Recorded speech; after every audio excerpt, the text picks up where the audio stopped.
हाय बच्चों, ये बिहार बोर्ड की क्लास 8 की पुस्तक है अतीत से वर्तमान की। पहला चैप्टर है कब, कहाँ और कैसे। पेज नंबर 1 से कुछ इंटरनल प्रश्न इस प्रकार से। अध्ययन की सुविधा है तो इतिहासकारों ने इतिहास को कितने कालखंडों में विभाजित किया है? तो 3 है, प्राचीन, मध्य और आधुनिक। पुनर्जागरण किससे कहते हैं? पुनर्जागरण का अर्थ होता है फिर से जगना।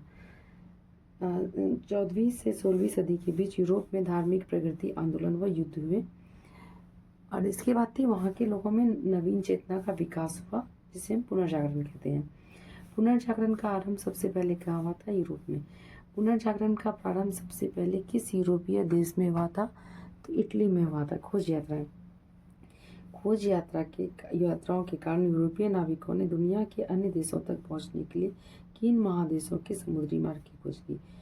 जो खोज यात्रा यूरोपीय देश कर रहे थे, उनमें जो थे किन देशों की खोज की गई जिससे अन्य देशों तक पहुंचना भी आसान हो गया था? तो एशिया तथा अमेरिका के समुद्री मार्गों की खोज की गई। कोलंबस कहाँ का नाविक था? तो कोलंबस है स्पेन का नाविक था। कोलंबस ने कब अमेरिका महाद्वीप की खोज की? 1492 में। वास्को डिगामा कहाँ का नाविक था? तो पुर्तगाल का नाविक था।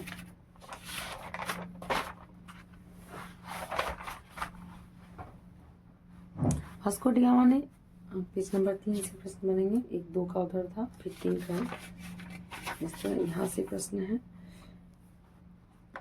वास्को डिगामा इस जगह से यहाँ से प्रश्न लिया गया है। वास्को डिगामा ने यूरोप से भारत तक के समुद्री मार्ग की खोज कब की? 1498 ईस्वी में की। नए भूमार्गों की खोज का प्रमुख परिणाम क्या हुआ? तो यूरोप का नए देशों के साथ व्यापारिक संबंध जो था, या नए देशों के साथ व्यापारिक संबंध जो था, नए भूमार्गों की खोज के कारण हुआ।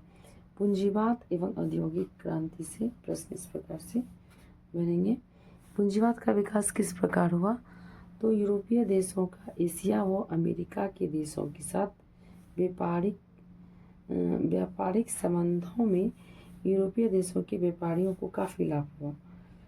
अंततः 15वीं शताब्दी के अंत तक यूरोप में एक नई व्यवस्था जन्म ली जो पूंजीवाद के नाम से विकसित हुई।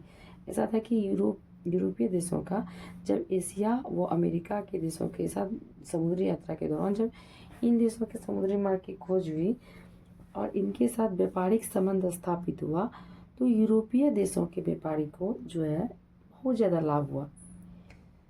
यहाँ तक कि जो वास्को डिगामा था वो यहाँ से गरम मसाला लेके गया अपने देश और पुर्तगाल, और वहाँ पे उसने अपनी मशीनीकरण की प्रक्रिया इंग्लैंड में कब प्रारंभ हुई? तो 18वीं सदी के उत्तरार्ध में, मतलब उत्तरार्ध माने 18वीं सदी के अंतिम चरण में। जैसे कि एक सदी में 100 साल होते हैं, तो उत्तरार्ध वाला भाग 50 साल के बाद का भाग, जैसे 51-52 हो गया आपका। तो ये आपका 18वीं सदी के उत्तरार्ध में, मतलब रख लीजिए आप 1752 या फिर 1770, ये सभी जो है 18वीं सदी के उत्तरार्ध में आ गए हैं।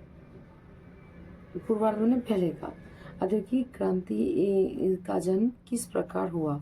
मशीनीकरण की प्रक्रिया इंग्लैंड में शुरू होकर धीरे धीरे अन्य देशों में फैलने के साथ साथ औद्योगिक क्रांति का जन्म हुआ।